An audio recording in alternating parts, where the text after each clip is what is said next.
acabo de comenzar a grabar. Eso, para que no se lo olviden. Sí, muchas Bueno, primero gracias. que todo, muchas gracias por la invitación. Como decían antes, esto es como estar en casa, así que siempre ver nombre y cara que uno gente conoce y estima, así que es súper rico. Así que gracias por los asistentes, por conectarse a esta hora, porque no es algo trivial. Em, Pablo, ¿tú me podés recordar cuánto tiempo tenemos? Sí, es una hora aproximadamente, entonces una charla de 45, 50 minutos y luego las preguntas. Bueno, ya, perfecto. Entonces, bueno, me gustaría hoy día compartir un poquito de lo que estoy haciendo actualmente en el laboratorio donde trabajo en Emory.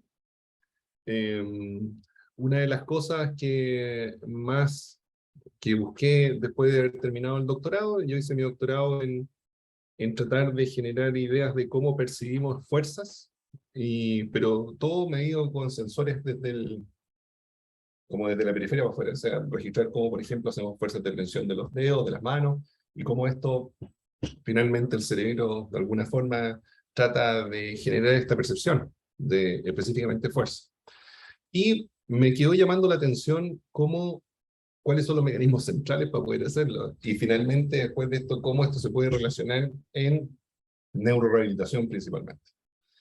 Entonces, el año 2020 me uní como postdoc al laboratorio de Emory en Atlanta, que es donde estoy trabajando actualmente. Y ahí me toca trabajar actualmente en modelos humanos y animales de mapeo de circuitos neuronales propioceptivos, principalmente en miembro inferior. Entonces, eso le voy a tratar de compartir hoy día un poquito. Eh, y a mí me gusta, no sé, Pablo, cuál es la dinámica comúnmente, pero si alguien tiene preguntas o me quiere interrumpir en cualquier momento, no tengo ningún problema, ¿ok? Para ir por pregunta declaratoria o cosas. Entonces, como aspecto general, como control de movimiento, tenemos siempre que, encontré esta imagen bien chora porque dice diferentes estados que de alguna forma uno llega a un punto final y hay una serie de actores, ¿no? Actores sensoriales y sensitivos que pasan por distintas partes a nivel cortical y que van a generar una respuesta integrada. Ahora, el concepto de control de movimiento, yo me acuerdo de lo estudiaba en neuroanatomía, era lo córtico espinal y el músculo, perdón, y la médula del músculo. Entonces era este circuito de dos neuronas, la vía motora, y eso era.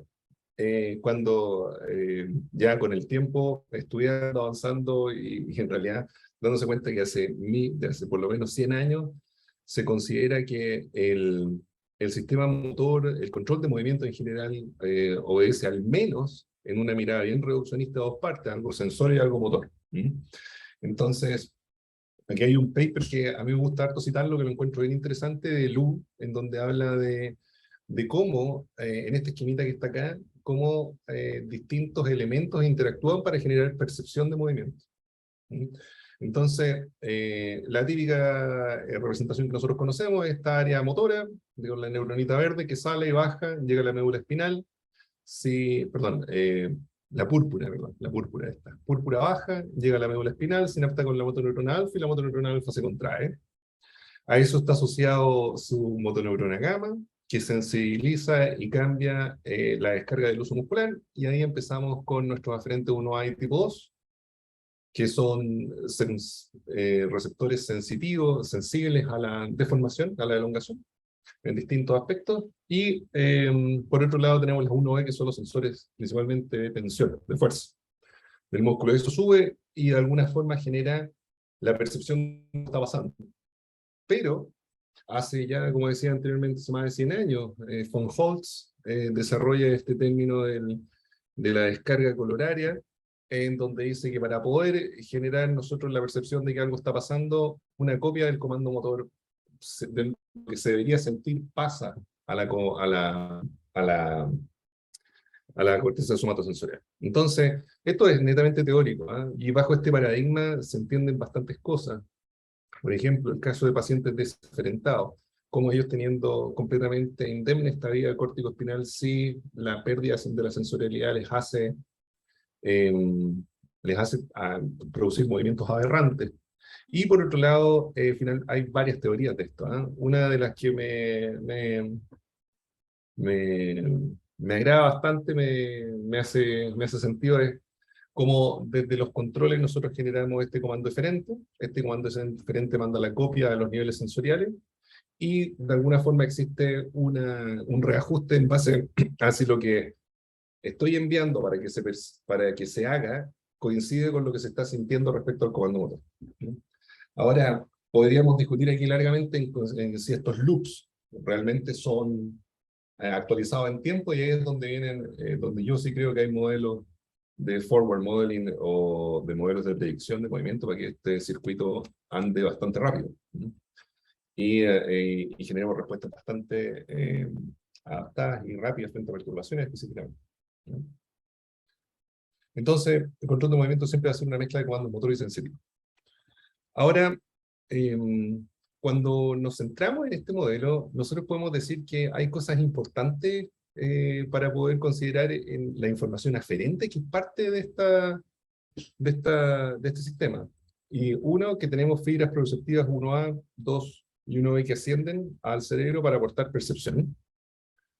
Segundo, y aquí es donde ya se empieza a poner un poco más enmarañosa la cosa, y es una de las motivaciones por las cuales nos venimos con mi esposa a Atlanta a estudiar esto, ¿no? O sea, mi esposa no estudia esto, pero nos mudamos, es a ver cómo estas fibras proprioceptivas no solamente ascienden y generan una serie de relevos sensoriales a distintos niveles supraespinales, sino que generan reflejos excitatorios e inhibitorios en el mismo músculo, que se denominan conexiones homónimas, ¿ah? O sea, por ejemplo, una estimulación de un músculo sensorialmente que genera una respuesta refleja en el mismo músculo, eso se llama homónimo o autogénico, ¿no? Ahora, estas fibras proprioceptivas también generan reflejos excitatorios e inhibitorios en distintos músculos. Entonces, yo puedo estimular, por ejemplo, los sensores por ejemplo, los músculos intrínsecos del pie, y las fibras 1A no solamente generan reflejo, o 1B no solamente generan reflejo en los músculos intrínsecos del pie, sino que generan inervación distributiva a lo largo de la médula espinal, sea excitatoria o inhibitoria, ¿no?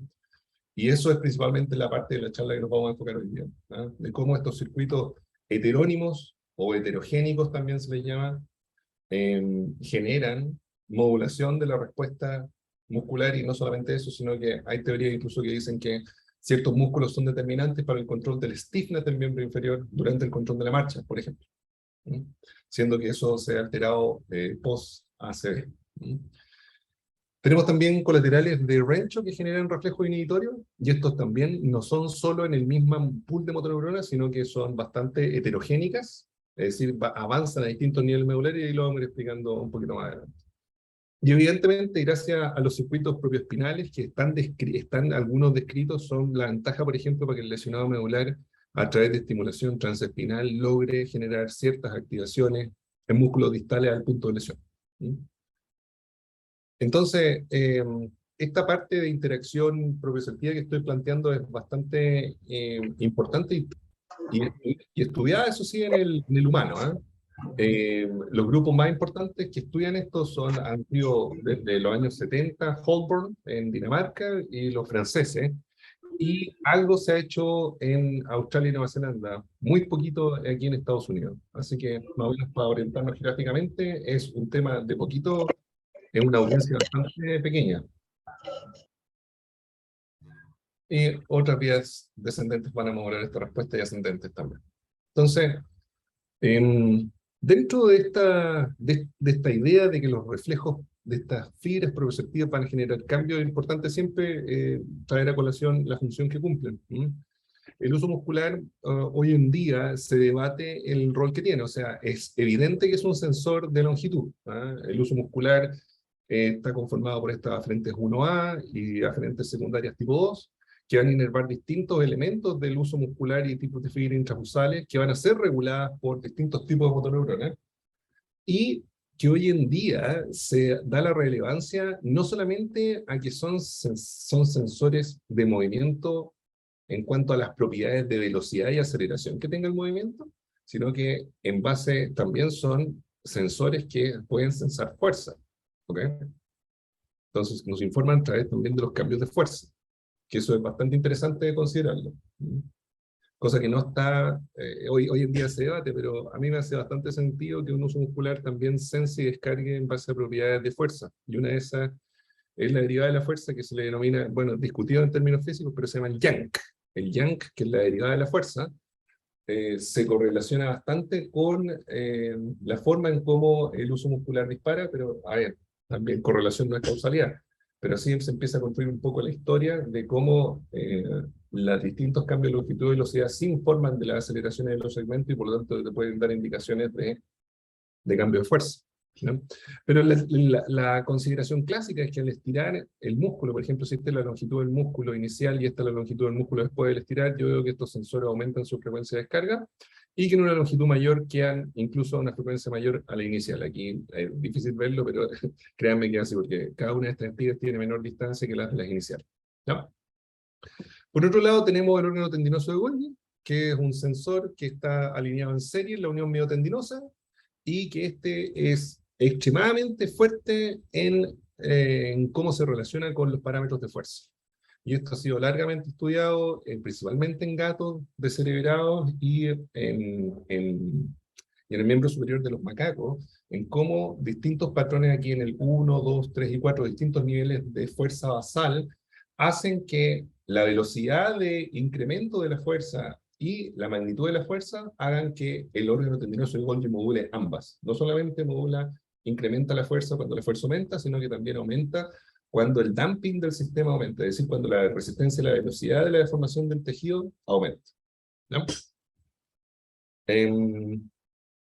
Entonces, estas vías neuronales, cuando salen, generan una respuesta que nosotros conocemos como homónima, ¿sí? O sea, por ejemplo, si yo estimulo el sensor 1A, que es este receptor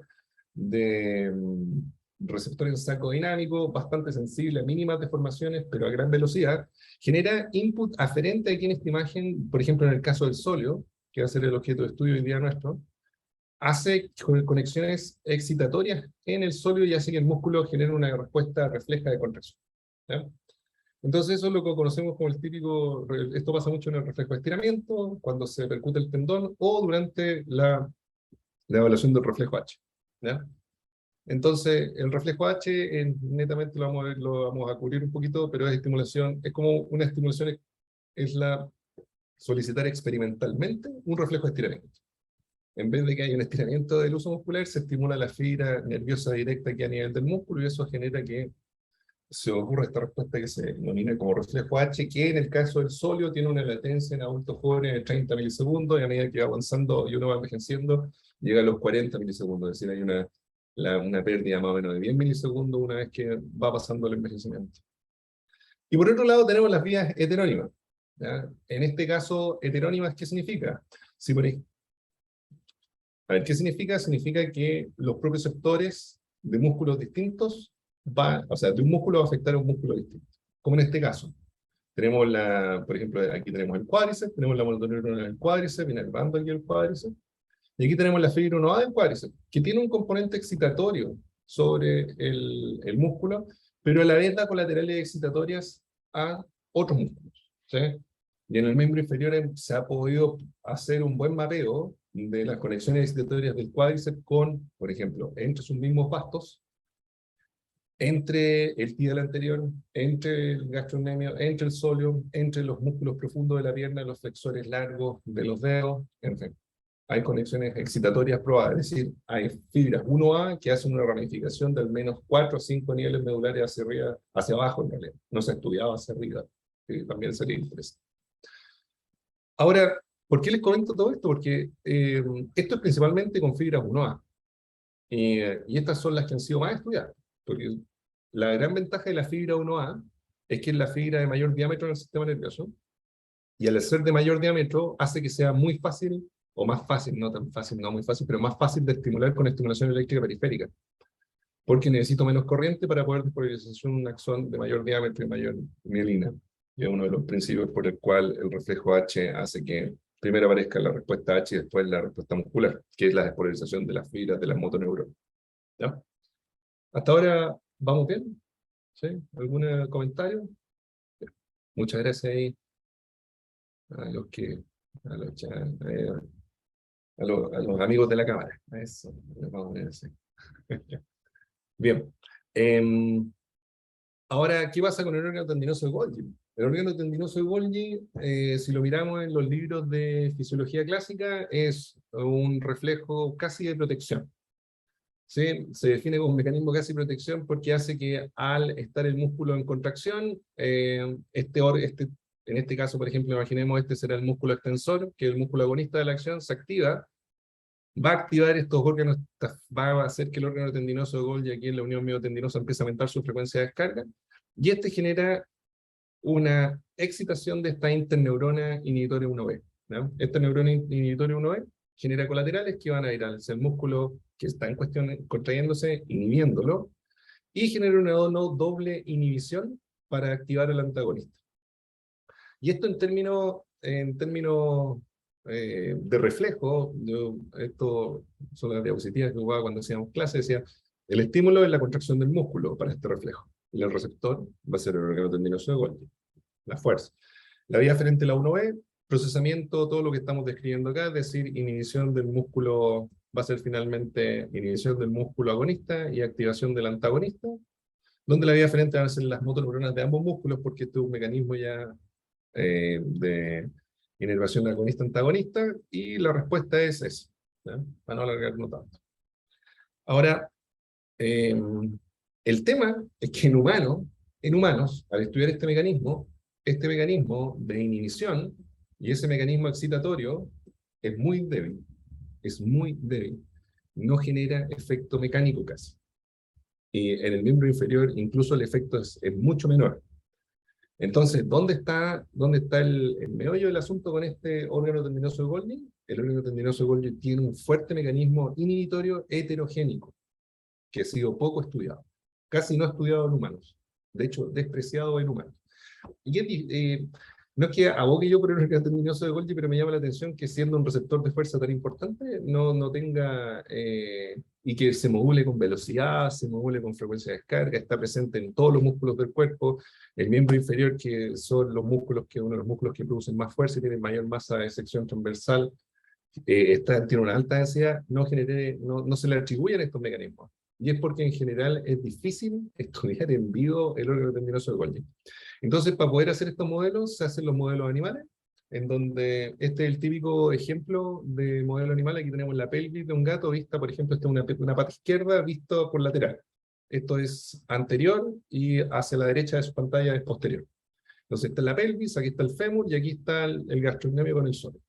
Y estos se conectan, se aíslan los músculos y se conectan a miogramas que van no solamente van a estirar el músculo, sino que también sensan la fuerza que genera este músculo cuando el músculo es estirado. Entonces aquí van a pasar dos cosas. Vamos a tener al músculo en cuestión, que es el sóleo, que lo vamos a estirar solo, y vamos a ver, el gastrocnemio, que está solo. Y vamos a estirarlo solo, vamos a generar un reflejo de estiramiento y vamos a hacer que el músculo se contraiga. Y después lo vamos a hacer los dos juntos. Y eso es lo que pasa, miren. Eso es cuando el gastrocnemio es solo, y cada vez que ustedes ven un pic de fuerza menor, coincide cuando el músculo es elongado con los dos, o sea, gastrocnemio solo al mismo tiempo. Entonces, lo que está en cuestión acá es que en todos los estiramientos de gastrocnemio se produce primero un componente excitatorio, pero luego hay una disminución de la fuerza del músculo cuando se estiran los dos, ¿no? Y eso tiene que ver con un componente inhibitorio heterogénico. Son músculos de distintos niveles medulares, de distintas neuronas. O sea, el nervio es el mismo, pero la representación es distinta. Y eso, este es un ejemplo clásico de los años 70. Esto es Jim Howe con Richard Nichols, describieron esto en los años 70, con Seth Reimer, y luego, con los años ya no era un músculo, empezaron a ver relación de distintos músculos con el miembro inferior, ¿ya? Y aquí es donde, aquí yo conocí a mi actual jefe y mentor, que era postdoc de Richard Nichols en Georgia Tech, en donde se hace el siguiente experimento. Entonces ahora, en vez de estirar el músculo, para generar, en vez de generar este reflejo de excitación, o sea, reflejo miotático, vamos a ponerle estimulación directa al músculo. Entonces eso lo único que quería hacer es generar contracción del músculo, acortamiento de las fibras, y solamente generar la parte inhibitoria más que la parte excitatoria, ¿ya? Entonces, al hacer al hacer, aquí en azul, ustedes ven estas marcas que están en medio, es cuando el músculo se genera el sóleo junto con estiramiento, perdón, el sóleo sin estiramiento, la fuerza que se hace solamente cuando se estira, y el sóleo cuando se estira junto con el gastrocnemio, vemos que la fuerza aumenta, hay un componente excitatorio de la fuerza que genera, pero cuando se realiza con la estimulación del gastrocnemio, estimulación eléctrica, la fuerza disminuye. ¿Qué quiere decir eso? Quiere decir esto que estos músculos comparten dos tipos de interacciones, comparten conexiones inhibitorias y excitatorias a nivel de la médula espinal. Todo esto en gatos descerebrados, ¿no? Ese es el contexto. Entonces, si vemos la relación de fuerza que se realiza hacia los positivos, son los componentes excitatorios, y principalmente esa fuerza aumenta del basal cuando se hace con estiramiento, y disminuye cuando se hace con la estimulación directa del músculo eléctrica, la estimulación neuromuscular. Entonces, así se pueden ir mapeando distintos músculos, distintas interacciones. Entonces, se empezó, en verde ustedes van a ver aquí que son las conexiones excitatorias de uso muscular, y en negrito, ya más oscuro, las inhibitorias. Entonces, el gastrocnemio tiene ambos tipos de conexiones, excitatorias e inhibitorias con el sóleo, reflejas. Pero, por ejemplo, entre las cabezas del gastrocnemio, vamos a ver solamente gastrocnemio medial y lateral, solamente comparten fibra, comportamiento excitatorio, dado que este músculo siempre actúa en conjunto, no tendría mucho sentido que este músculo no, o sea, comparta un control inhibitorio y excitatorio, siendo que un vientre se inhibe y el otro uno se inhibe y el otro se excita, ¿sí? Y así se han mapeado muchas interacciones, desde la pelvis hacia abajo, y se puede construir una matriz de cuáles son las mayores interacciones de inhibición, cuáles son las mayores interacciones de excitación, y construir una matriz que te permite finalmente poner esto en contexto, y cuando se hacen estos experimentos con gatos cerebrados caminando, se puede medir cuál es el músculo que más inhibe en distintas fases de la marcha, y así se genera el concepto de que el órgano tendinoso de Golgi, por estimulación muscular, genera un control del stiffness del miembro inferior, junto con, evidentemente, con el componente excitatorio que también generan los otros músculos. ¿Ok? Entonces, para poner, toda esta historia previa la conté un poco para poner en contexto en lo que estamos, ¿no? Y uno de los posibles problemas que puede ocurrir después de un accidente cerebrovascular, y no voy a introducir, asumiendo que todos conocemos lo que es un accidente cerebrovascular, voy a asumir eso, pero ya el contexto del grupo me lo permite, en donde nos vamos a centrar de que es posible de que estos mecanismos de integración espinal estén alterados. O sea, sabemos, existen ciertos mecanismos, los reflejos están alterados, todos lo sabemos de la evaluación neurológica, reflejos alterados en lesión de primera o lesión de motoneurona o de vía córtico-espinal, ¿no? O sea, mal denominado síndrome de primera motoneurona, ¿no?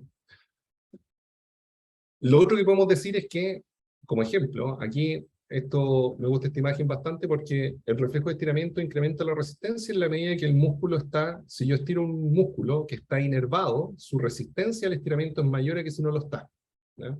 ¿Eso qué quiere decir? Que los reflejos aumentan la resistencia a la deformación. No solamente es el tejido el que se opone, sino que es el componente neural el que se lleva la mayor parte de la tarea. Y estos mecanismos de interacciones que aquí parecen tan así como tan atiborrados de información, es que decir que del cuádriceps no es solamente las fibras 1A, las fibras 1B, sino que hay mecanismos de células de Rencho que van al sóleo, que van al tibial anterior y que en el plano sagital van a producir este control regulado de interacciones inhibitorias y excitatorias. ¿Ok? Y eso, evidentemente, se ha descubierto últimamente que ayuda a la regulación de los mecanismos de control de locomoción automático. ¿Sí? Los reflejos son parte de esto. Podemos discutir eso, podemos citar el experimento de Brown de 1920 y tanto, donde le cortó la raíz posterior y hacía caminar igual a los gatitos. Pero, claro, si empezamos a hablar de variables mecánicas y otras cosas, evidentemente hay una regulación propioceptiva del control de la marcha. ¿Sí? Entonces, ¿qué podemos decir? Que el feedback dependiente de fuerza originado de los órganos tendinosos de Golgi tiene proyecciones intermusculares generalizadas con otros músculos y que tiene un papel de coordinación, tiene un papel importante en la coordinación motora, ¿ya? Y el papel funcional ha sido muy difícil de determinar, porque comúnmente los métodos de estimulación son estimulaciones de nervio para activar estos músculos, estas vías reflejas, y ha sido bastante difícil aislar músculos para poder hacer esto. Entonces, nosotros como kinesiólogos tenemos la formación, o sea, yo como kinesiólogo, no somos todos kinesiólogos, perdón. Sí, sabemos algo un poquito de la estimulación muscular y que podemos llegar a más músculo estimulando el músculo propiamente tal que estimulando el nervio, porque no todos los nervios se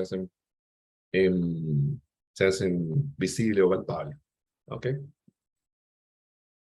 Entonces, aquí me voy a tener un poquito, ¿ya? Aquí estas imágenes las voy a explicar. Entonces, el paradigma que queremos estudiar nosotros es el siguiente. Se sabe que entre el cuádriceps y el sóleo existen interacciones excitatorias e inhibitorias. Para que haya interacciones excitatorias, por ejemplo, aquí tenemos la estimulación del nervio femoral. Si yo estimulo el nervio femoral, por ejemplo, comúnmente se estimula a nivel del triángulo inguinal, ¿sí? Del anillo inguinal, o sea, el anillo inguinal, el ligamento inguinal, el triángulo de Scarpa, como nos enseñaron antiguamente en la anatomía. Usted va a generar potenciales de acción que viajan hacia el músculo y que viajan hacia la médula espinal, ¿ya? Esos que viajan a la médula espinal van a activar una serie de mecanismos. En las fibras sensoriales, mira, van a activar a las fibras 1A, que son las más rápidas, que van a llegar primero, a las motoneuronas con las cuales estas fibras 1A están en relación, que en este caso sería el sóleo. Y va a generar un componente excitatorio breve de una latencia PP entre los 28 y los 35 milisegundos en un sujeto adulto joven sano. Después, ¿quién viene? Después vienen las fibras 1B.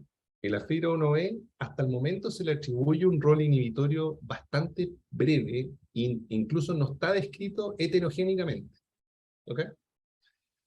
Después el otro componente inhibitorio viene por la célula de Ranch. ¿Y cómo se hace eso?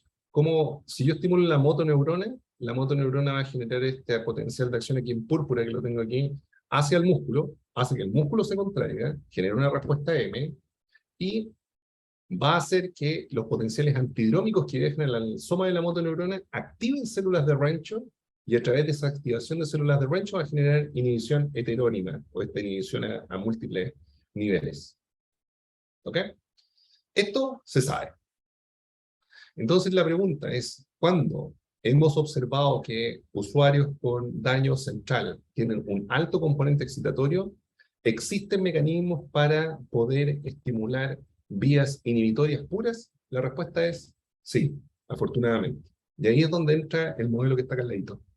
Si ustedes estimulan directamente el músculo, estamos bypassando el nervio en su total anatomía, entonces no estaríamos estimulando las fibras 1A, y solo estaríamos estimulando fibras o vías inhibitorias, es decir, muy poca activación de fibra del uso muscular, porque el uso muscular igual va a estar en ese nervio, en el punto motor donde debe estar estimulando, y principalmente fibras 1A y mecanismos de Ranch, porque la estimulación neuromuscular, cuando uno busca el punto motor en el músculo, uno está estimulando, no está estimulando la fibra muscular, ¿no? Sino que principalmente está estimulando el nervio en su colateral periférica, y aún así genera potenciales antidrómicos que generan esta inhibición recurrente. ¿Ya? Entonces, esa es la primera parte que felizmente hace una semana atrás nos aceptaron el artículo después de un año de dar vuelta por los journals y pelear con los reviewers. Pudimos publicar este artículo que se llama Quadriceps Muscle Stimulation Evokes Heterogeneous Inhibition onto Soleus with Limited 1A Activation Compared to Femoral Nerve Stimulation. ¿Ya? Completamente feliz de compartirlo y mandárselo a quien quiera. Así que muy contentos por eso. Y el experimento fue este.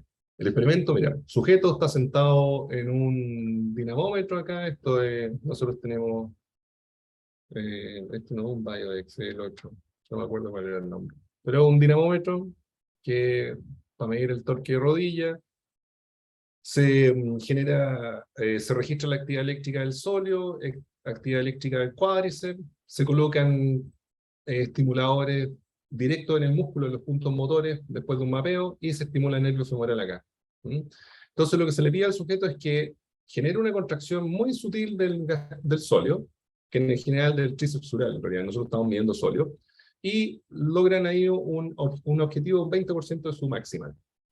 Y ahí se le pide a los sujetos, y esto ya ha sido demostrado, si yo estimulo con el nervio femoral, mientras el sujeto está haciendo esto, APP entre los 25 y los 35 segundos, en la actividad eléctrica del sóleo, que aquí está normalizado, aquí lo que se hizo fue normalizar la actividad basal por la actividad del background. Entonces le tomaron el 20% antes de la perturbación y le hicieron una reducción de la media, entonces normalizaron base cero, ¿sí? Pero esto era para mostrar que cualquier número positivo era excitación de la actividad eléctrica del músculo y cualquier número negativo es inhibición. Entonces, al mismo tiempo, tienes un componente inhibitorio y un componente, perdón, excitatorio y un componente inhibitorio en el músculo. ¿Por qué? Porque estar en cero significa estar manteniéndose background. Y eso es en actividad eléctrica andando. Entonces, ¿cuál es la explicación fisiológica? Lo vimos delante. Esto es como la carrera, es como poner, es como hacer esta posta, ¿no? O sea, una carrera de 100 metros. El más rápido va a ser siempre la 1A, va a ir por el carril más rápido, o el corredor más rápido es la fibra 1A.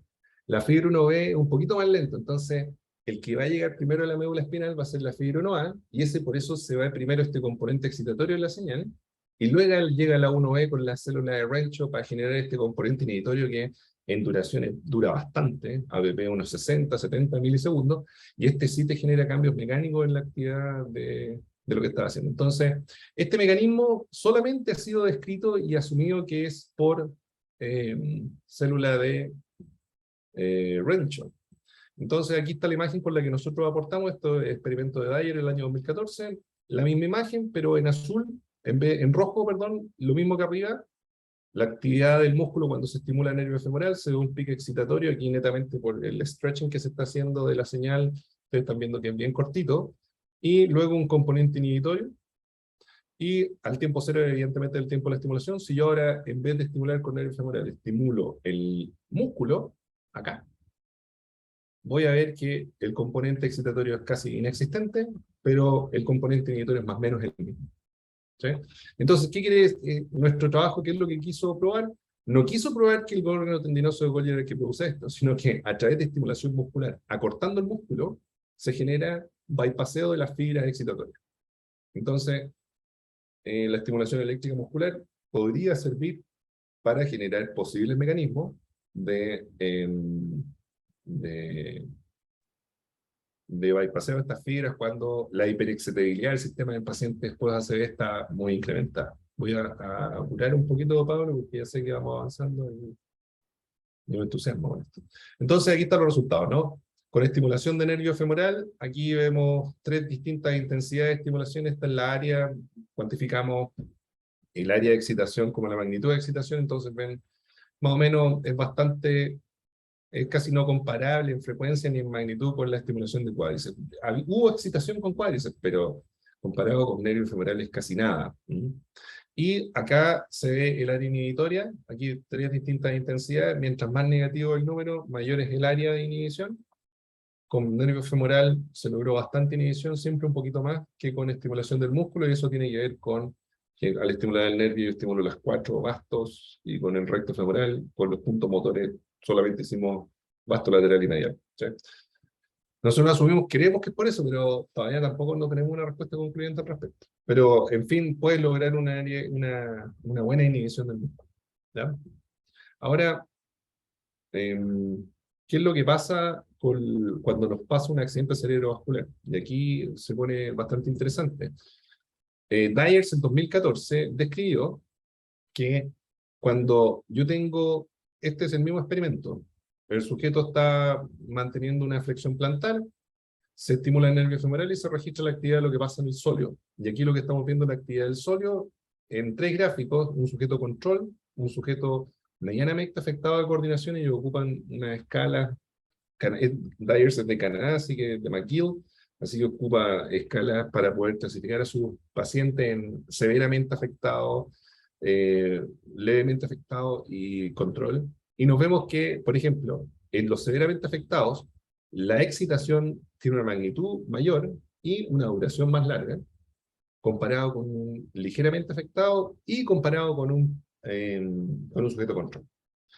Y por otro lado, los mecanismos inhibitorios, si vemos acá esta línea en cero, esto debería bajar a los negativos, no baja a los negativos en un paciente altamente afectado, severamente afectado, relativamente baja en un moderado y mucho más baja y dura estos reflejos inhibitorios en estos pacientes. Entonces, hay una modulación importante después de un daño cerebral. Ahora, si ustedes me preguntan cuáles son las características clínicas de estos usuarios, no las conozco porque esto es netamente el ejemplo de 3 sujetos. ¿Ok?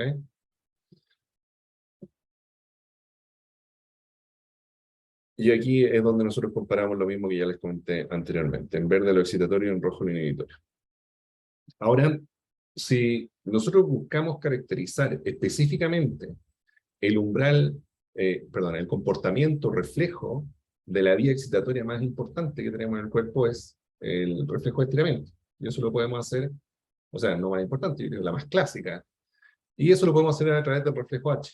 Pero, Pablito, ya estamos 8:40, tenemos 15 minutos para dejar Sí, dale, preguntas. Cristian. Sí, ¿Sí? Entonces, aquí es donde hicimos otro experimento. Y el otro experimento se basa en el uso del reflejo H para estudiar vías heterónimas. ¿Ya? Como contexto, ¿qué es el reflejo H? El reflejo H se llama H por la persona que lo describió al comienzo, que fue Hoffman, y por eso es H de Hoffman, en donde pasa lo siguiente. Yo estimulo un músculo, o sea, un nervio, que en este caso es el nervio tibial, imaginemos que este es el sóleo. Entonces, es el principio de que si tengo 2 grupos de cables, unos motores y otros sensitivos, le digo cable porque son axones, ¿no? Y le pongo una estimulación al medio, voy a tener que, si yo a un cable le pongo corriente al medio, la corriente va a ir en ambos sentidos, ¿no? Y aquí pasa lo mismo exactamente con el axón. Si yo tengo un axón mixto, voy a generar corriente en ambos sentidos desde el punto de estimulación, en las fibras sensoriales y en las fibras motores, ¿ya? El de la fibra sensorial, y esto comúnmente el protocolo que se hace es aumentando la corriente de estimulación en pequeños pasitos. Entonces aquí yo veo que si yo pongo poca corriente, no pasa nada en el músculo, pero si empiezo a aumentar la corriente, veo que el músculo genera este reflejo H, que es este potencial número 2. ¿Ya? Este potencial número 1 es el que viaja hacia el receptor en la fibra sensitiva y no genera nada, pero es el 2 el que viaja y va a generar la contracción de la motoneurona y así la respuesta H. Ahora, si usted empieza a aumentar más la corriente, ya empiezas a reclutar fibra motora, que se recluta después de la fibra sensorial. Ahora, este ejemplo es específico al sóleo, ¿okay? No todos los músculos tienen el mismo patrón de reclutamiento. Mientras más proximal el músculo que estoy analizando, más pegado está la respuesta M y H por la proximidad de la médula espinal. Entonces se confunden, se hace más complicadito separarla.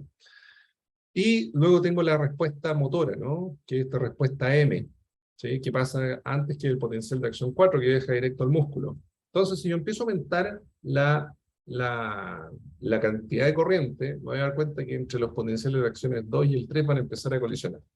Y esa es una de las razones por las cuales la respuesta H, a medida que va aumentando la corriente, ven, el pulso este rectangular va aumentando, respuesta H va disminuyendo. ¿Okay? Y así generan estos patrones de reclutamiento de curva en donde el reflejo H primero sale solito, esto es ideal, esto no siempre es así, llega a un pic y empieza a bajar en la medida que la respuesta M empieza a aumentar, que es la colisión de esos potenciales de acción. ¿Ya? Aquí pueden ver más o menos cómo se hace, es bastante simple, uno coloca un par de electrodos, uno lo puede hacer con una batería y se coloca un ánodo y un cátodo. Cátodo comúnmente se le coloca al nervio, comúnmente también lo ocupan en la patela, en fin, hay distintos tipos de organización. Entonces, ahora viene la explicación que necesito toda su atención. Yo sé que son las 8 de la noche y yo llevo estudiando estos 2 años, a lo mejor es la primera vez que lo escuchan, así que póngame paciencia y pongan atención. Como vamos a estudiar el reflejo H, se va a estudiar el reflejo H del sóleo. ¿Ya? Y el reflejo H del sóleo lo vamos a caracterizar acá. Aquí está la fibra sensorial, y aquí está el músculo, y aquí está el cuádriceps, que comúnmente el cuádriceps está entre los segmentos L2 y L4. ¿Ya? Comúnmente, principalmente L3, si uno lo hace por los representantes motores de la Asia, pero en fin. Lo que quiero decir es lo siguiente. Si yo genero estimulación del nervio tibial, voy a generar a cierta intensidad, voy a generar una respuesta H y una respuesta R. ¿Ya? Ahora, lo que hay que tratar de hacer es que si yo sé que las fibras 1A del cuádriceps tienen componente excitatorio sobre el sóleo, puedo buscar el tiempo en las cuales concurrentemente lleguen al sóleo. ¿Por qué? Porque estas fibras 1A del cuádriceps son monosinápticas con el sóleo, no son disinápticas. Entonces, a medida que se genera el estiramiento en el reflejo H, por ejemplo, en el cuádriceps, al estimular el nervio femoral, o decirlo de otra forma, si yo estimulo la fibra 1A del nervio femoral, van a llegar relativamente al mismo tiempo a las motoneuronas del sóleo y a la motoneurona del cuádriceps propiamente tal. ¿No? Entonces hay que buscar ese timing en donde si, como el nervio tibial está más abajo y el nervio femoral está más arriba, tengo que estimular antes el nervio tibial para que llegue y después como que corran la posta juntos después hacia la médula espinal. ¿No? Y esos timings existen. ¿No? Y eso es lo que tratamos de hacer para estudiar componente excitatorio. Entonces se estimula uno y se hace que lleguen al mismo tiempo a la médula espinal para amplificar la respuesta del sóleo. Entonces yo debería ver un reflejo H mucho más grande. ¿Ya? Lo segundo es que después vienen las fibras inhibitorias. Y esas fibras inhibitorias, que vienen después, generan una respuesta menor del reflejo H. Entonces, ¿qué es lo que habría que hacer? Hay que estimular, si yo estimulo el reflejo, si yo evoco el reflejo H del sóleo, cuando las 1B y el rencho está llegando a la motoneurona del sóleo, yo debería dar una respuesta menor. Ese es el rational, que lo vamos a repetir después. Ahora, si estimulo el músculo, no, al tiempo excitatorio no debería haber aumento del reflejo H si es estimulación del músculo brevemente tal. Pero si lo estimulo con un delay para poder generar componente inhibitorio, estos estímulos deberían ser capaces de, se dan cuenta que el tibial anterior llegó después, cuando ya está inhibido, debería poder generar eso. ¿Ok? Y eso es lo que hicimos. Entonces la hipótesis es que el nervio femoral, pero no el cuádriceps, genera excitación. ¿Ya? Al timing excitatorio. Y ese timing excitatorio tiene un número mágico, que es entre 5.5 y 6 milisegundos de diferencia. Es decir, lo que se demora en subir el nervio tibial para llegar a la misma altura del nervio femoral es APP 6.6, 6.5, o sea, 5.5 a 6 milisegundos, en un adulto joven sano. Entonces ahí van los dos, llegan a la médula espinal y generan una respuesta del reflejo H aumentada. Y eso es lo que vemos. Entonces, este tiempo mágico fue 6 milisegundos. Nosotros que hicimos todos los timings para ver cuál era el más excitatorio, ¿no? Y ahí están las diferencias, ¿no? Aquí tenemos estimulación del nervio femoral a los 6 milisegundos, un aumento de BP de un 15 a un 20% del reflejo H, y con músculo, el aumento, las diferencias son significativas entre los dos. ¿Ya? Y el aumento, hay un pequeño aumento en varios sujetos jóvenes, pero no siempre es el mismo. ¿Ya? Entonces, con esto podemos decir que estamos, por el nervio femoral, con la estimulación muscular, a través de la excitación de las motoneuronas, estamos bypaseando las fibras, los componentes, las vías excitatorias heterónimas, y eso es lo que les voy a mostrar acá. Esto Dyers también lo hizo por el año 2009, en donde estudió primero estimular el nervio femoral y el nervio tibial a distintos tiempos, en donde esto es lo que vamos a llamar los tiempos excitatorios, y estos son los tiempos inhibitorios. ¿Ok? Y eso tiene que ver netamente con, ok, la estimulación del nervio tibial, los potenciales de reacción de la 1A llegan a la motoneurona del sóleo, cuando está siendo activada por la 1A, o cuando está siendo activada o inhibida por la rancho y el 1B. Esa es como la diferencia. Y eso lo puedes ver claramente acá en la línea azul, en donde las barritas en el eje X, tú puedes ver los distintos tiempos de diferencia de estimulación, considerando que el tiempo cero es cuando los dos salen al mismo tiempo, entonces llega primero el nervio femoral y después llega el nervio tibial, o tiempos negativos cuando primero se estimula el nervio tibial y a los 6 milisegundos se estimula el femoral para que los dos lleguen al mismo tiempo. Y aquí esto es un porcentaje del cambio de la magnitud del reflejo H respecto a cuando solamente es estimulado en el nervio tibial versus el nervio femoral. Entonces, ¿qué es lo que vemos? Vemos esta función de excitación y luego de inhibición. En las barritas blancas las barras blancas, son sujeto control.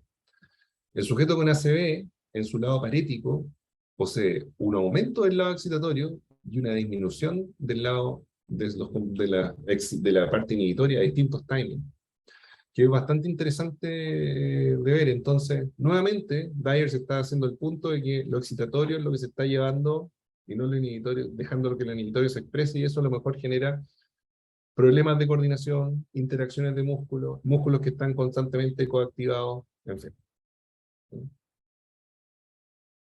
Ahora, lo inhibitorio, para explicarlo brevemente, era estimulo primero el nervio femoral, para que después lleguen los inputs del nervio tibial al sóleo. En su parte inhibitoria se generan potenciales de acción que hacen que el reflejo H disminuya en magnitud. En negrito sería lo control y en rojo lo inhibido. Y ese tiempo mágico donde la magnitud fue mayor fue a los 20 milisegundos de diferencia. Y ahí vemos que la inhibición fue a pp de un 45 a un 30%. O sea, es bastante disminución del tamaño de este reflejo. Ahora, aquí los otros papers, lo que han hecho las otras investigaciones, es que no hay, primero el reflejo H es sumamente variable, ¿ya? Primera cosa. Segundo, hay que hacer una buena cantidad de tomas de datos, de repeticiones para poder tener un dato consistente. Y hay que ir regulando constantemente la corriente para poder mantener siempre la misma estimulación. Así que tiene sus cosas técnicas en el experimento. Por lo menos una toma de datos nosotros nos demora 4 horas y media por sujeto, con un miembro, con una extremidad. Entonces, y eso que lo hacemos entre 3 personas, tratamos de hacerlo lo más rápido posible, pero demora esto, porque entre buscar el punto motor, el nervio, el músculo, aquí ya uno se demora. Así que, y esto, ya lo expliqué. Para ir terminando, lo interesante acá es que cuando hablamos de peak facilitatorio, es decir, ¿dónde se logra el peak de facilitación más alta? Si yo tomo todos los sujetos en distintos tiempos, ¿cuál fue su tiempo más alto? Ese tiempo pasó entre los 5.5 y los 7 milisegundos de diferencia de los dos tiempos, ¿ya? Y es extremadamente mayor a la excitación del lado no afectado y del sujeto control. Y el pic de inhibición fue bastante menor, o sea, menos inhibición, es decir, más tirado hacia los positivos en el lado afectado que en el lado control y el lado sano. Ahora, la duración de la excitación en tiempo dura bastante más que comparado con las otras tipos de estimulación, ¿ya? Entonces, la otra vez que me invitó Gonzalo, terminé con esta diapositiva, y esta diapositiva habla lo siguiente. Hay mecanismos, esta diapositiva de esta imagen A, vamos a hablar de la imagen B mejor. La imagen B corresponde al estudio del reflejo H y cómo tú puedes modular la respuesta del reflejo H. Es decir, por ejemplo, tú le puedes instruir a una persona que con estimulación eléctrica disminuya su amplitud del reflejo H. Y la gente lo puede hacer. Con mayor dificultad hacer la inhibición, pero con más facilidad hacia la excitación. O tú puedes aumentar el reflejo H. Y uno se demora más o menos un mes en aumentar el reflejo H en un 50%. Y si tú me preguntas cuál es la instrucción, no se sabe cuál es la instrucción.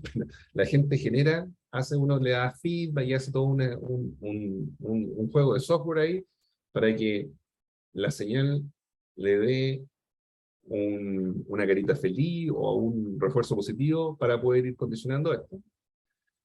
Pero hay veces en donde la actividad del músculo, tú necesitas tener un basal de actividad muscular y a veces no lo tienes. Entonces ahí es donde uno puede apelar a condicionamiento operante, que esto se llama condicionamiento operante, a través de vías heterónimas, ¿no? Entonces, a través de vías heterónimas, uno puede llegar a más músculos por inhibiciones de estos mecanismos inhibitorios totales que podemos tener, y eso puede regular más rápido la modulación de la coactivación de los músculos del miembro inferior, que aumenten sus umbrales de excitación para que no, por ejemplo, ante pequeñas perturbaciones no se generen activaciones tan rápidas, y podemos seguir discutiendo cuál otro tipo de interacciones puede haber, pero lo interesante es que el reflejo H, es decir, la conexión monosináptica, tú la puedes aumentar o disminuir en el tiempo, pero cuando no tienes esa posibilidad de hacerlo, puede ser que esta sea una ventaja para hacerlo.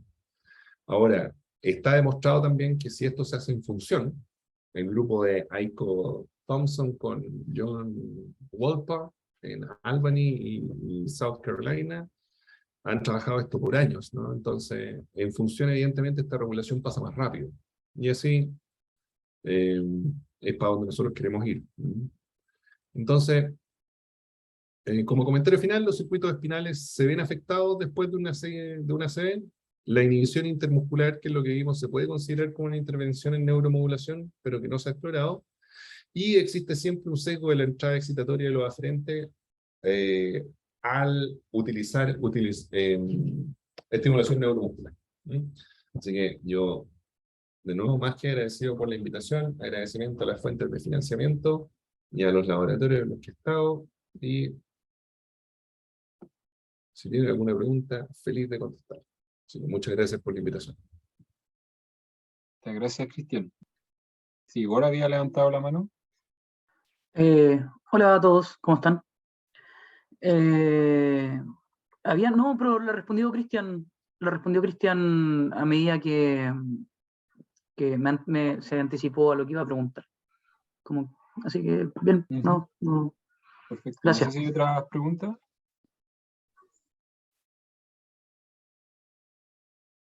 Hola. Hola, Mauricio. Hola a todos, hola chiquillos, gracias por la oportunidad de compartir. Gracias, Cristian, por tu presentación, felicitaciones por todo el trabajo. Bien, gracias. Oye, felicitaciones de nuevo, súper bueno. Mi pregunta quizá va por dos caminos, uno por la parte más práctica en términos de ¿cuáles tú has visto en sí el uso de la neuroestimulación, las principales, en términos técnicos, ¿no? Las principales barreras que te has encontrado, las limitaciones técnicas y este sesgo que un poquito hablaste tú que uno arroja, inherente a la técnica, eso por un lado, como pensando en que ya yo me quiero empezar a meter en esta técnica, y por otro lado, el sumarle al paciente ACV, pues, ¿cuáles son las proyecciones que todos sabemos lo variable que es cada caso a caso, independiente de que uno entienda que existen alteraciones? ¿Cómo tú tomas esta gran variabilidad como desafío terapéutico para la intervención en la neuromodulación? Y considerando esta pregunta, ¿cuáles son los pasos a seguir en tu proyecto de investigación, digamos, con estos pacientes? Que quizás era lo que me gustaría saber cómo viene todo más adelante para ti. Sí, pues, Mauro, feliz de contestar, gracias por la pregunta. Bueno, varias cosas, ¿no? Hay desafíos, bueno, esto tiene desafíos técnicos. Bueno, a ver, voy a ponerlo así. Cualquier laboratorio en Chile podría hacer lo que yo estoy haciendo en este momento. Primero, en lugar, uno necesita un electroestimulador y una electromiografía. Hoy en día, hoy en día hay electromiografía en casi todas las regiones, así que eso es fácil de hacer. Y un electroestimulador, no sé, el único problema es que a veces no todos los electroestimuladores llegan a un pulso de milisegundo de duración, que es lo que supo va a estimular nervio. Comúnmente nosotros tenemos parámetros menores a eso, va a estimular músculo, pero va a estimular nervio, eso. Técnicamente eso. Respecto a la técnica, yo creo que nosotros somos los más indicados para poder hacer esto, porque requiere mucho de palpación, de saber de la anatomía del músculo, la anatomía del nervio, requiere mucho de interactuar con la persona, porque imagínate que le estáis metiendo corriente a un usuario con ACV, que está chato ya de su situación, ¿no? De situación de discapacidad, y más encima le generar algo que le puede generar molestia, porque la estimulación eléctrica a veces puede generar molestia, ¿sí? Pero bueno, ahí buscando buenos parámetros de estimulación, lo que nosotros hacemos es bastante simple. Hacemos estimulación de una duración de un milisegundo a una X frecuencia, es un pulso que se coloca en el nervio, y a nivel muscular son dos pulsos separados por 5 milisegundos, la duración del pulso son 50 microsegundos, entonces son 200 Hz más o menos de estimulación que se hace con un doble pulso de estimulación muscular. Y como en el contexto de estudiar estos reflejos, a mí me llama mucho la atención el componente espinal. Bueno, esto en primer lugar es un todo, ¿no? Y si empezamos a tratar un poquito de entender cómo el componente espinal, estos reflejos pueden estar interactuando en la condición de la patología, ahora en junio salió publicado un artículo en el Clinical Neurophysiology que lo leí preparando la charla, busqué ayer si es que había algo nuevo que habían publicado y publicaron, pues, que estos reflejos heterónimos son modulados tiene una alta correlación con el nivel de espasticidad que tú tienes, por ejemplo. ¿Sí? Y la evaluación de la espasticidad la hacen con escala de Ashworth. Ahora, ¿qué me dice a mí la escala de Ashworth? No me dice mucho. Pero se encuentra una correlación. Lo que a mí me llama la atención es cuando uno estudia qué es lo que estamos tratando nosotros de hacer ahora, estamos tratando de estudiar con distintos métodos la espasticidad, ¿no? Pruebas del péndulo, respuesta vibratoria, respuesta mecánica a la perturbación de distintos músculos, grupos musculares, con, por ejemplo, distintos niveles de activación muscular, del mismo músculo. Segundo, activación de músculos distantes al punto en cómo modulan, nivel de carga del miembro inferior al respecto. Entonces, estamos hablando del miembro inferior en general. Que nos permita tener más que estudiar el Field-Meyer o hacer la escala Ashworth modificada, sino que tener algún parámetro de velocidad, de magnitud de respuesta frente a la perturbación. Otra cosa importante en la proyección de esto es que estos reflejos se han estudiado haciendo función, ¿no? Aquí la persona está sentada haciendo una contracción isométrica del sol, o sea, eso es lo menos funcional que existe en la vida, ¿eh? Pero de alguna forma lo tratamos de hacer así para poder empezar a entender un poco nosotros primero qué es lo que está pasando si manejamos todo el ambiente. Es decir, por ejemplo, medimos el torque, la estimulación, tratamos de que la estimulación de nervio femoral con músculo sea el mismo torque, el efecto mecánico. Después registramos la actividad de los músculos, que la actividad del músculo más o menos sea el peak-to-peak más o menos parecido a lo largo de todas las repeticiones. Se monitorea la respuesta H y M del nervio femoral en el cuádriceps para que eso sea bastante constante, y en el sóleo también cuando hacemos reflejo H en el sóleo. Es decir, hay harto detallito. Nosotros colocamos acelerómetros, por ejemplo, también, Mauricio, en el músculo para ver cuándo se genera la contracción, el twitch contraction, es decir, la contracción apenas pasa la estimulación, y si eso pasa, por ejemplo, antes de los 20 milisegundos, es porque la respuesta N del músculo de la estimulación del nervio femoral está generando la contracción más que el reflejo H del nervio femoral. Entonces eso nos permite a nosotros determinar umbral motor al estimular nervio femoral. Entonces miramos la electromiografía, miramos el onset del acelerómetro que colocamos sobre el músculo para poder en qué parte de la respuesta, de la cantidad de corriente que estamos aplicando estamos. ¿Por qué? Porque la respuesta M con la respuesta H en un adulto mayor en el nervio femoral está súper entrelazada, es súper difícil separarla. Es como medir una respuesta en el flexor radial del carpo. A veces también es como bien difícil separar la M con la H. Hay gente que ha tenido esos problemas porque son rápidos y son cerca del miembro de la médula espinal. Y proyección de esto, la proyección, yo te puedo decir que el objeto de estudio nuestro, cuando digo nuestro, el laboratorio, es llegar acá arriba, ¿no? Si bien estamos estudiando esto, estamos estudiando déficit o alteración en estos mecanismos proceptivos sentaditos, ahora en función. En transferencia, en marcha, en bajar escalera, en estudiarlos en tareas en las cuales tengan la interacción sóleo, cuádriceps, deberían tener lógicamente o en fases de movimientos que tú ves que lógicamente deberían tener un componente excitatorio. Segundo, integración cortical de esta respuesta. Yo no he visto, he tratado de buscar, a lo mejor Gonzalo me puede ayudar acá, he tratado de buscar, por ejemplo, respuestas corticales en base a activación de estimulación neuromuscular. Existe muy poquito de eso, es decir, yo no sé si han puesto una persona en un resonador magnético funcional con una contracción sostenida, midiéndole la fuerza no sé, pues la fuerza de la flexión plantar y ver cómo se activan, cómo se organiza anatómicamente o la actividad cortical. ¿Qué te puede decir a ti que en una lesión del sistema en neuropatología, eso te genera un neuromarcador? Se sabe que los sensoriales potencial sensorial evocado genera una respuesta acá a nivel cortical y que eso se puede modelar y que se ha visto que se correlaciona con pérdida de balance, con disminución de la respuesta en una específica, no soy experto en EEG, pero es la idea de llevar estos mecanismos a estudiarlos en función, pero también estudiarlos con la integración cortical que tiene, o sea, desde el punto de vista neurofisiológico. Eso es como el objetivo. Pero siempre pensando en la función y principalmente en el estudio del contexto de tarea, de cómo la fuerza está alterada en ciertos usuarios con lesión de neuropatología. Ahí te puedo hablar más, porque presenté yo un grant a la American Heart Association hace poco para estudiar la percepción de fuerza del miembro inferior y cómo se relaciona con la falta de propulsión durante la fase final de la marcha en sobrevivientes de ACV. Entonces, para allá vamos, para allá vamos. Yo creo que hay harto para hacer ahí, hay harto de reflejo espinal que se puede estudiar y que se pueden ocupar como neuromodulación para poder hacer tratamientos para aumentar los umbrales de esas motoneuronas que están disparando muy rápido. No sé, parece que es una respuesta muy larga, Mauro, pero ya son las 10. Súper, gracias.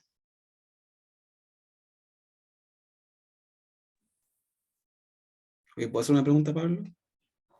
Sí, dale, por favor. Jefe manda. Gracias, Cristian, como siempre. Sí, es complejo ahí a veces meterse en los mecanismos, especialmente cuando uno no lo ha mirado antes con atención y lo explicaste súper claro. Pero escuchándote a mí me hace en ese sentido lo que decís tú del tema de la fuerza como variable importante para mirar a las personas con secuela de accidente vascular. Y cómo este mecanismo de inhibición intermuscular que tú dices que está súper que está subestudiado, puede de alguna manera dar como luces de algunas cosas que están afectadas en función. Entonces yo te quería preguntar un poco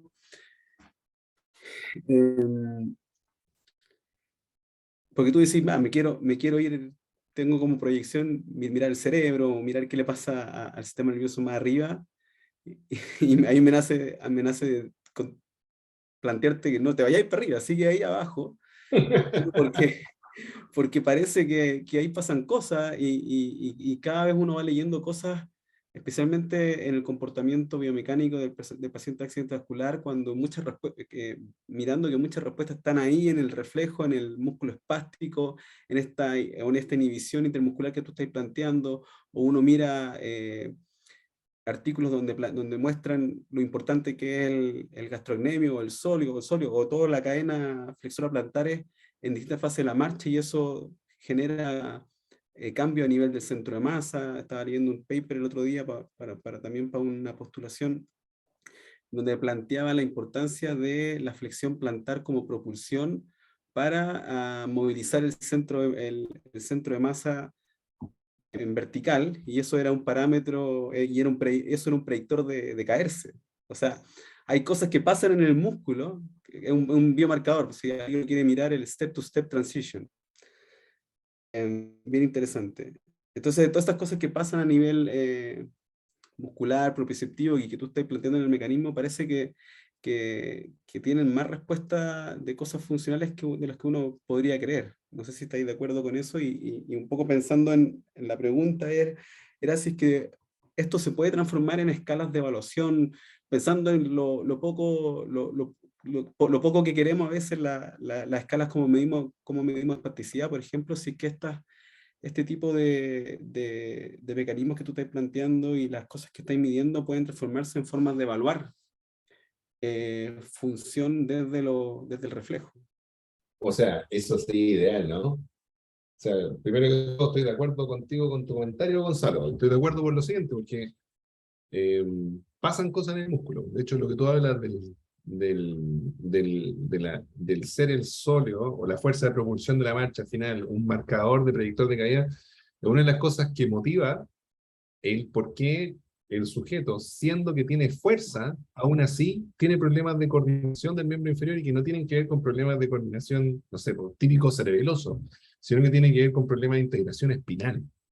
Este viejito que me ha tocado escucharlo un par de veces, el Reggie Edgerton, habla de como el cerebro espinal, ¿no? Habla de este cerebro espinal que genera estos mecanismos de locomoción, interacción, ajuste de control de stiffness del punto final, es decir, una serie de chorreras de mecanismos neuronales que están en la médula que, claro, van a generar cambios en la función. Entonces, igual me gustaría ir más sereno, Gonzalo, ¿ah? Pero yo sé que hay que quedarse acá. Me interesa mucho estudiar mecanismos espinales. Hay varias formas que estamos tratando de aproximar para descubrir estos mecanismos en humanos que no se han descrito, se han descrito muy poquito. Uno de esos es, por ejemplo, me encantaría tener un cirujano que haga un bloqueo neural para que los impulsos antidrómicos no suban, pero sí los impulsos motores bajen. Entonces, así se puede estudiar, por ejemplo, quirúrgicamente algo. Lo segundo que podemos utilizar para poder llevar esto como biomarcador es el bloqueo de isquemia, ¿ya? Cuando uno genera isquemia, genera primero, eh, cuando uno genera, para los que no están familiarizados, cuando uno genera isquemia en un miembro, por ejemplo, yo puedo generar isquemia sobre la rodilla, genero que las fibras 1A son las primeras que pierden su capacidad de transmisión. Entonces uno lo puede medir por el reflejo H, ¿no? Entonces ve que el reflejo H se va haciendo chiquitito, chiquitito, chiquitito, sin necesariamente por eso APP con una presión del esfingomanómetro a 220 milímetros de mercurio, más 20 minutos, más o menos eso, es doloroso, es molesto, pero genera eso y te permite aislar estas cosas. ¿Por qué te lo digo? Porque una forma de empezar a aislar esto es generando noxa en el nervio, pero no por la noxa propiamente tal de los principios que se estudia hoy en día, que genera esta regeneración tisular y toda la cosa, sino que netamente por el bloqueo de la fibra, ¿no? Entonces no estoy dejando que el uso muscular, el reflejo vaya, pero si uno de alguna forma pudiera generar, estamos viendo la posibilidad ahí con una colaboración en Georgia Tech de generar noxa selectiva, eso sería, o sea, bloqueo selectivo del nervio, sería ideal. Ahora, la integración de estos reflejos con lo mecánico es fundamental. Eso fue la razón por la cual me vine a Atlanta a tratar de entender esta cuestión de que los reflejos sí, tú ves estos patrones, distintos patrones que si bien tienen un origen cortical, pero hay una chorrera de reflejos que el miembro superior pasa, que es un animal completamente distinto al miembro inferior. Entonces, hay ojalá lleguemos al punto de tener un biomarcador o varios biomarcadores, ¿no? O sea, que tú, por ejemplo, que la forma en cómo tenía yo es tu capacidad inhibitoria en una tarea funcional. Por ejemplo, si a cierta velocidad, que debería solicitar yo una tarea, un reflejo de estiramiento, ese músculo aumenta su capacidad antes del tratamiento y después la disminuye, y yo lo puedo estudiar a través de mecanismos inhibitorios, sería ideal. Pero yo creo que yo estoy tratando de entender todavía esto, ver cómo se va modulando, no perderme en empezar a estudiar cada mecanismo y mecanismo aislado, sino que tratar de integrar esto en función y en cosas que tienen sentido, como que estos mecanismos tienen que aportar a la variabilidad motora. O sea, tienen que ser variables, no deberían ser fijos. No deberían ser fijos en timing, no deberían ser fijos en magnitud, no deberían ser fijos en poblaciones.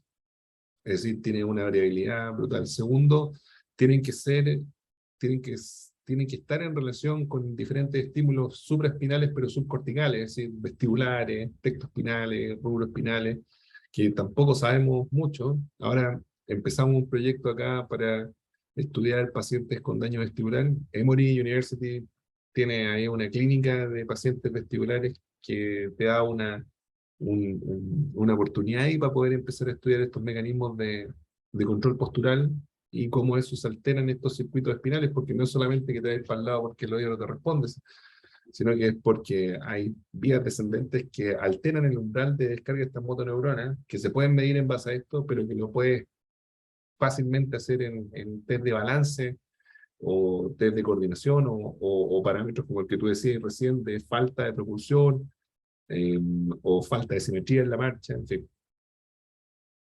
Pero ojalá lleguemos a un parámetro así, Gonzalo, o un conjunto de cosas integradas que tienen una respuesta, ¿no? Porque como justamente lo que decían antes Mauro, a aprovechar la variabilidad del sistema para poder, no todos son iguales, ¿no? Eso es un hecho, así que, y no todas las respuestas, uno uno que, bueno, la gran mayoría ha trabajado en neurorehabilitación, ¿no? Entonces uno de repente ya sabe cómo tomarle la mano al paciente para poder abrírsela y ayudarle a alargar, a abrir, a activar músculos que por sí solos no podrían, pero eso tiene que tener una raíz neurológica.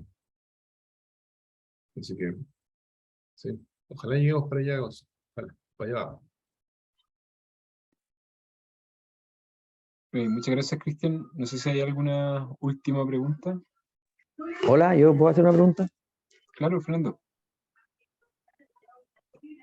Gracias. Hola, profe Cristian, Fernando Villagrán por acá, gusto saludarlo. Hola, Fernando, ¿cómo estás? Bien, gracias. Ya somos colegas, ya Fernando, ya, así que no me digas, profe. No, imposible. Bueno, primero que todo, súper interesante lo que está haciendo, igual que siempre, y que realmente sorprendió. No había escuchado nunca hablar de esta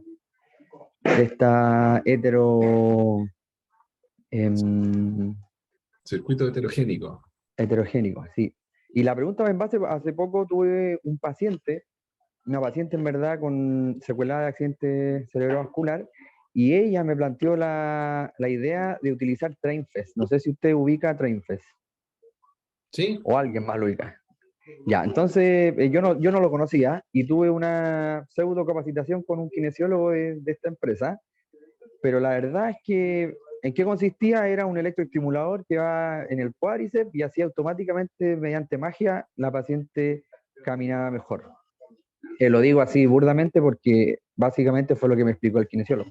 Yo no puedo entender cómo, ni él tampoco supo darme una base de cómo explicaba, cómo funcionaba estos mecanismos de electroestimulación.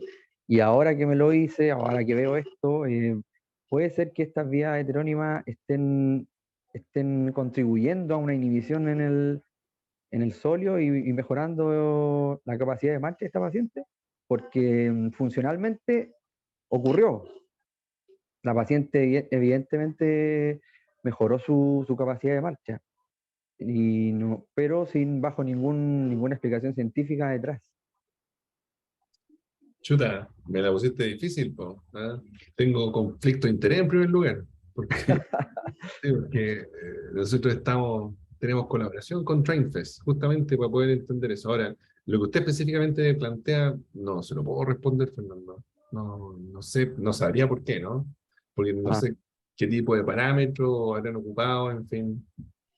Lo que sí yo he visto, lo que sí he visto, perdón, lo que sí he visto es una gran componente inhibitorio, sí los pueden generar estas corrientes de estimulación eléctrica funcional. Por ejemplo, hay una investigadora en New York, de City University of New York, que se llama María Niku, y María Niku el año 2003 publica un artículo en el Journal of Muscle and Nerve de cómo una estimulación tipo electroestimulación funcional en músculo genera modulación del reflejo H del sol. Y la modulación dura de 1 a 2 segundos. Es decir, la estimulación constante del cuádriceps a una cierta frecuencia y a una cierta magnitud genera una inhibición del reflejo H del sol, incluso ya después de 2 segundos de haber mantenido la contracción, lo cual es bastante interesante. Y bueno, María Nico después hoy en día está dedicada al estudio del lesionado medular. Estamos hablando en el contexto del lesionado medular. Eh, eh, no tengo respuesta, Fernando, para tu pregunta, pero sí te voy a decir que la electroestimulación funcional sí ayuda a la operación y el manejo de tareas funcionales en la electroestimulación funcional en lesionados de año, o sea, neuropatología. perfecto. Es una herramienta sumamente barata para nosotros como rehabilitadores de ocupar. Ahí el colega Gonzalito Varas tiene alta experiencia, ha publicado harto eso, así que él también te puede aportar la respuesta, no específicamente a la pregunta, pero sí al uso de la estimulación en contexto de neuropatología y entrenamiento a la marcha y el balance. Perfecto, gracias. Gracias.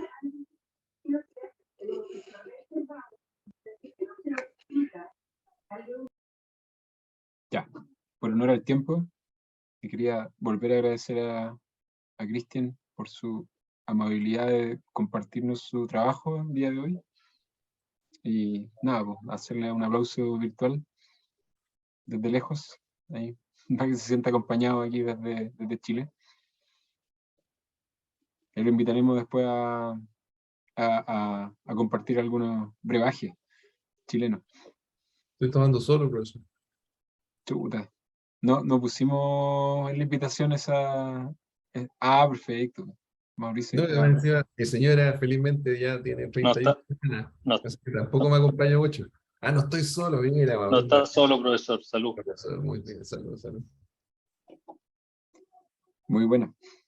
Hoy estamos preparando una serie de actividades para el segundo semestre, así que aquí prendió muy bien un curso de electromiografía de alta densidad, así que a todos los asociados y los no asociados, que estén atentos ahí a las postulaciones a los cursos, que van a ser felizmente híbridos, de alguna forma, la parte teórica virtual y la parte práctica presencial, así que volvemos a la presencialidad, así que estamos muy contentos y ahí vamos a estar difundiendo por las redes sociales y por la página la fecha y los modos de inscripción. Así que eso, que estén muy bien, buenas noches a todos, a todas. Chao, Un gracias. abrazo, Cristian. Buenas Que estés noches, bien, chao, muchas chao. gracias. Nos Chao. vemos. Qué rico que se hayan conectado. Chao, gracias. Chao, gracias. Cristian. Un abrazo. Gracias, Cristian. Chao, Cristian.